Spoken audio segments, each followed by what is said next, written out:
My dad loved being a dad. He was very involved as a coach and for me and my brothers growing up. He worked in the financial industry for most of my life. Um, he was part of the big party that then came crashing down in 2009. Um, and then he was a coffee shop owner towards the end of his life. He owned Black Dog Coffee House out at 87th and Quivira.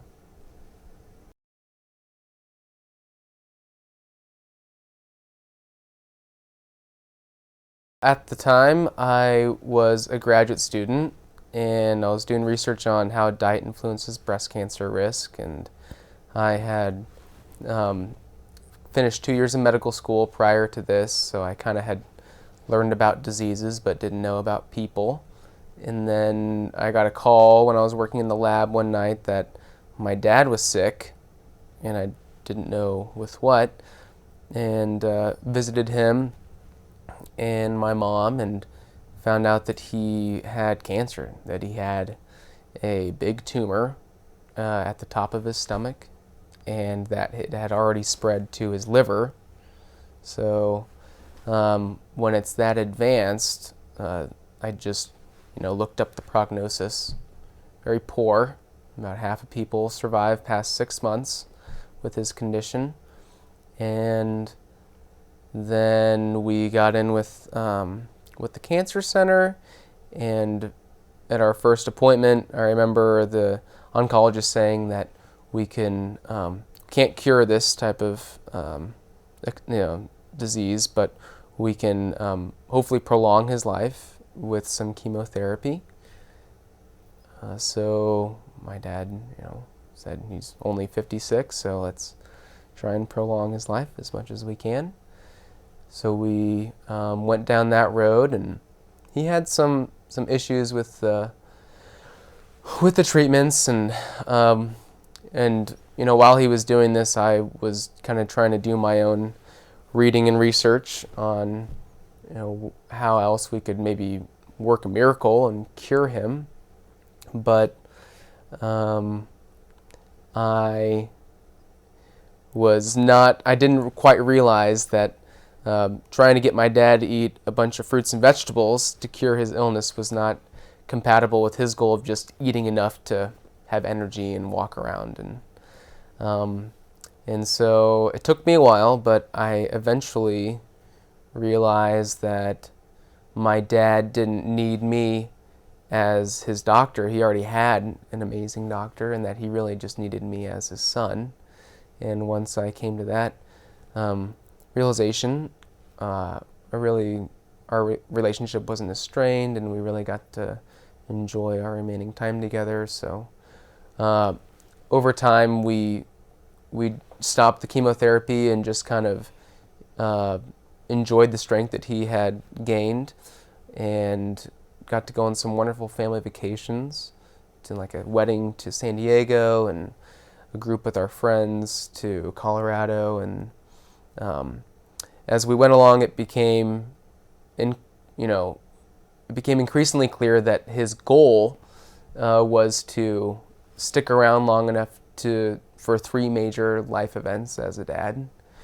He wanted to see Brooks, his youngest, graduate from high school, Brett, his second son, graduate from college, and me, Brandon, his oldest, get married. And they were all in May 2014. So we kind of had this date in mind. And we, navigated some exacerbations in his condition with the surgery, and slowly became less and less strong, and then it was kind of made clear that trying to help stave off his cancer with more chemotherapy was probably going to do more harm than good. So we transitioned to hospice care, which I was really grateful for, having been exposed to the work of the center. And then he made it to all those events, and participated as best he could, and then shortly thereafter, after my wedding, he just became more and more weak, and you could kind of tell that he wouldn't want to kind of live in this type of state. So kind of just sat down with him and told him that it's going to be okay, that that we're going to be okay, and that it's going to be okay for him to let go. And then that last week we got to say our goodbyes, and then looking back on it, kind of one of the things I learned was that really we're kind of all just kind of searching for what our role is, and we need to just find our role and then do our best we can to fill it. And that I know that when I become a physician, my role is not going to be the hero. It's to be the sidekick to the patient, who's the real hero, and that will include helping them pass with dignity and comfortable in the comfort of their family, like my dad was able to.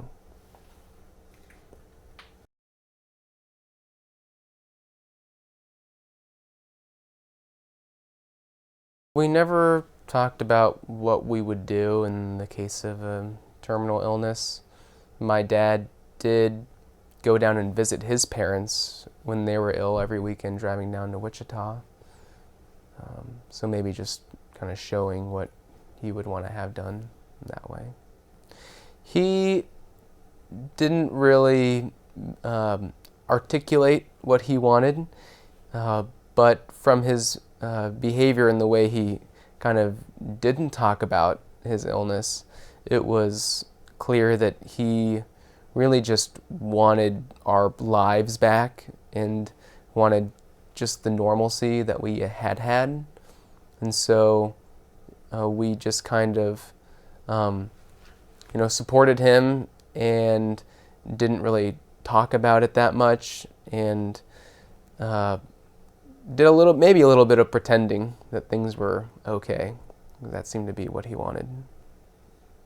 My dad was a pretty quiet person, so maybe in recognition of that, it would have been helpful to, when he was talking about things that were important and kind of heavy things like his illness, to go ahead and prod him along a little bit more to keep that momentum going, because it was difficult to broach tough topics with him.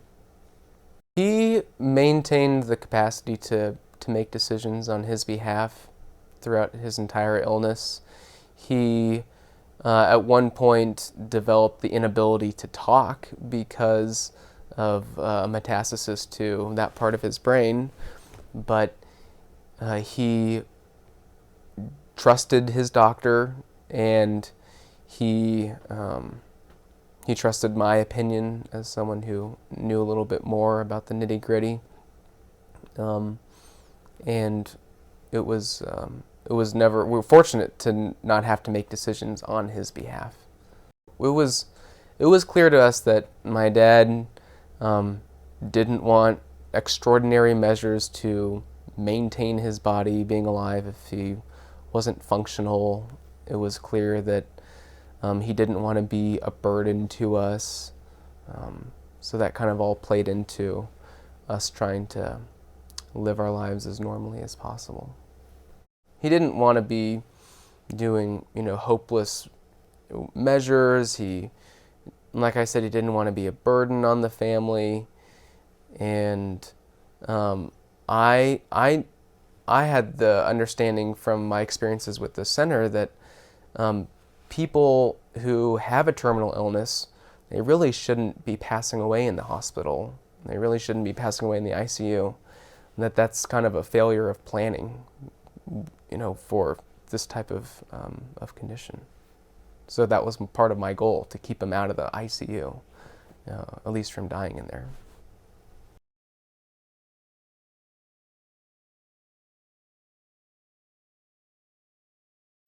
Looking back, on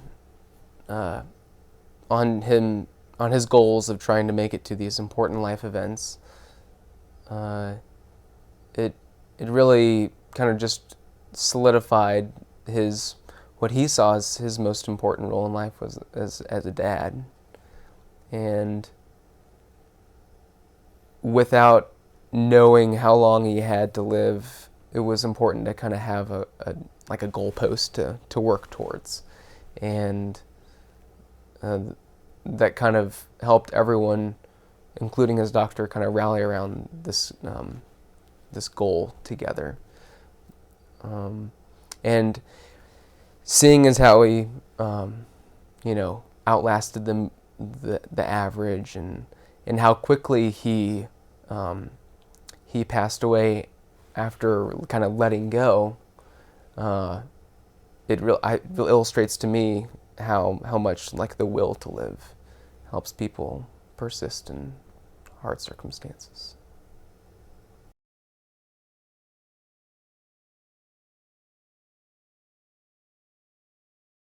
To kind of paint a picture of how sick my dad was when he went to his primary care physician because he was feeling tired, and they drew blood and found that maybe the reason he was so tired was that he had a hemoglobin of 4, when it's normal for a male his age to have a hemoglobin of 14. And he had lost about 20 pounds over 3 months in unintentional weight losses. Not a good sign. And, I was mad at myself at first because I had noticed that he was losing weight and that he was getting up from the dinner table. But I didn't put it all together in my head, and was kind of kicking myself about how things might have been different if I had talked to him about my concern. And I just thought he was losing weight on purpose. And, in hindsight, things are 20/20. I would say that the most difficult thing was realizing that my goal, initial goal of curing my dad and being this hero and showing everyone that you can heal cancer with food, was not congruent with my dad's understanding of his condition as being an incurable illness. And when I was, going to visit him and he's eating ice cream, which isn't part of the plan, it became increasingly clear that I wasn't in control of the situation, and by relinquishing this unattainable goal and really just making the most out of it as a son, it actually wasn't as bad, even though it was a terrible situation. That was probably the low point, was realizing that I was powerless in this situation. And when that's the case, I think we just need to kind of reframe what our goal is. When our goal of helping someone be cured is impossible, we just need to change our goal to giving them the best quality of life possible. And actually, all of our days are numbered, and we would probably all do well to consider how we want to be spending our remaining days most congruent with our values and goals.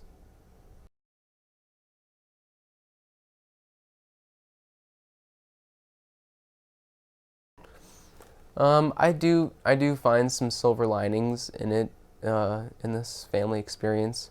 For one, it really helped bring my mom and dad together, and really strengthen their relationship again. And it also kind of helped me develop the freedom to be dependent on others and not try to do everything myself, and deepen my relationship with Hannah, my now wife, and brought us together as a family to really treasure the time that we have. I think my dad's illness has helped inspire me to find ways to help keep people healthy and not have them become super sick in their 50s. It's also made me passionate about helping people with terminal illnesses die with dignity, and to enable family members to be the best family member they can, because illness doesn't just affect a patient, it affects their whole family. It has actually prompted conversations with my mom about what type of interventions she would most value, and then also inspired her to kind of get her financial affairs in order for me and my brothers, and it's also helped me have conversations with my wife about what is useless to me and what's helpful, and how to draw the line.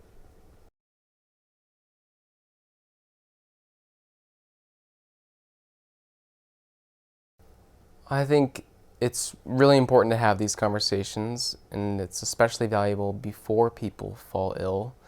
And even if you think you know what it is that your parents want or what your loved one wants, it's still helpful to articulate it and say, so you wouldn't want to be kept on a ventilator, indefinitely, and then your dad, can say, duh, and, say that's, painfully obvious, but it's really helpful to clarify these things before your family might be strapped with difficult decisions. We don't have these conversations for ourselves. We have it to relieve our family members of the stress and responsibility of trying to imagine what you would want.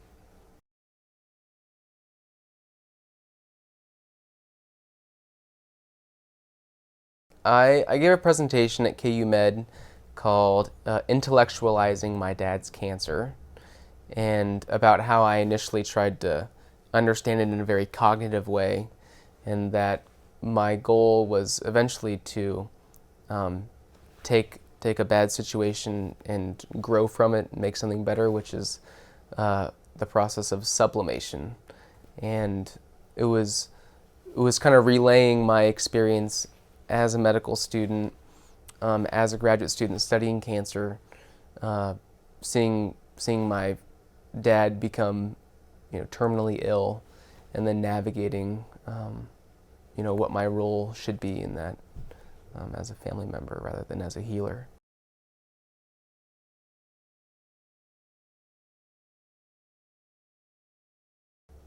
So one thing that was somewhat frustrating about my dad's illness and the care that he received, which I thought was the best modern medicine can offer, was that it seemed that there was very little planning or foresight as to the inevitabilities and where things were headed, that it just kind of felt like we had a temporary plan, and we were going to deal with whatever happened in the future, but let's not talk about it.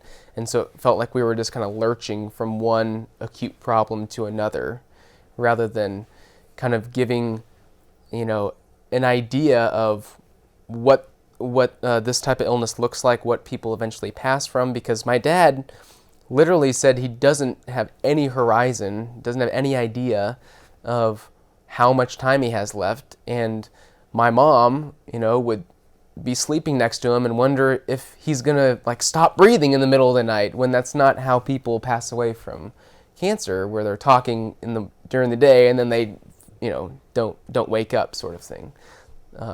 So kind of painting a picture of what that looks like at the end, and then acknowledging how gray and uncertain things are now, and really having those conversations about preparing families for what is to come, or what's most likely to come, even bearing in mind that that we might get it wrong as health professionals.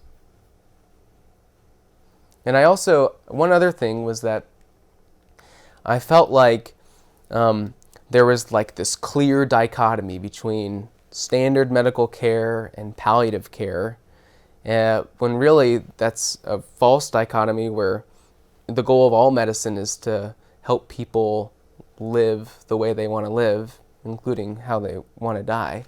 And so I would think that in the future there won't be a dichotomy that it's one or the other, but it's melded together and it's just the best care. My dad was never asked how he envisioned, his death being most optimal. It seemed like it was just understood, without having an explicit conversation, that he didn't want to be in pain, that he didn't want to be in the hospital, that he wanted to be at home. But it was very murky and cloudy about when that transition was going to take place. And one thing that I found really frustrating was that we have the option of using chemotherapy to lengthen his life. And so we keep giving someone chemotherapy, and then the only way we know it isn't helping is when we do another scan 6 weeks later and find that the tumors have grown or have not shrunk. So inevitably, if you just follow that protocol, people will receive unnecessary chemotherapy. And knowing my dad wouldn't be complaining about side effects because he's a tough guy, I made it clear that it seemed like the chemotherapy wasn't helping him as much as it had early, and we got to enjoy some great months together as a family when he had strength, when he had gained some weight again, and that he wasn't taking chemotherapy.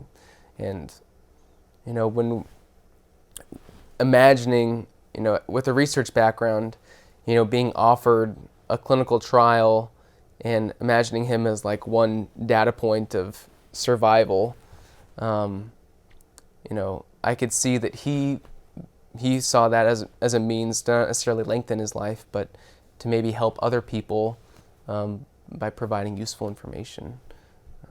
So that was a little bit frustrating.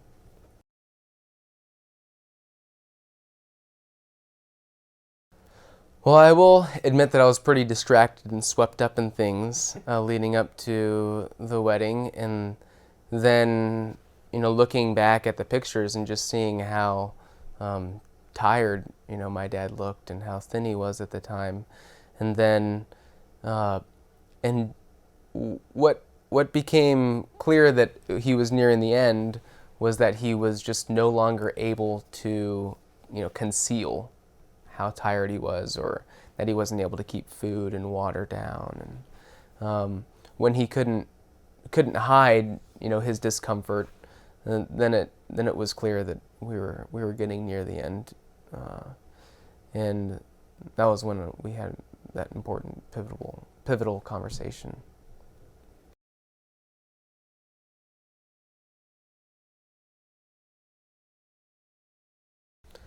I think some of the hesitation surrounding physicians wanting to tell people what they think their best guess is about how much time a patient has left is that they're kind of risk averse. Like the worst case scenario is that you tell someone that they're going to die soon and you steal their hope away, and then they die at a more rapid rate.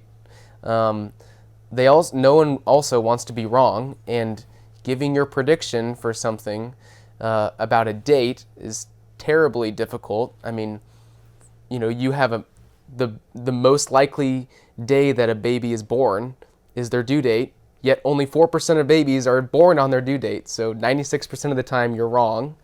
And then there's also what I think physicians need to take into account is that not letting patients know how much time they have left is not allowing them to have the opportunity to say goodbye. It's not allowing them to budget their time appropriately, and to withhold that information when patients do want to know this and would find it useful, I think is also a great tragedy that is underappreciated now.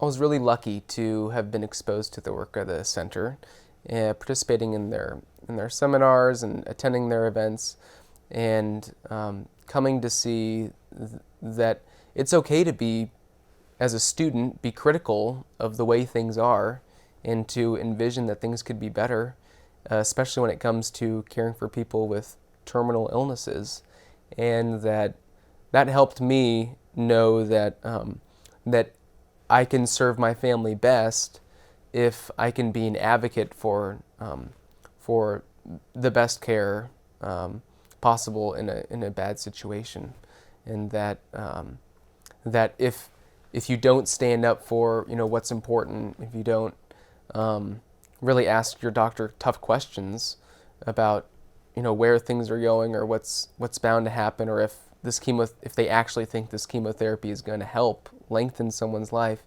then you're more liable to go down a road that you don't want to be.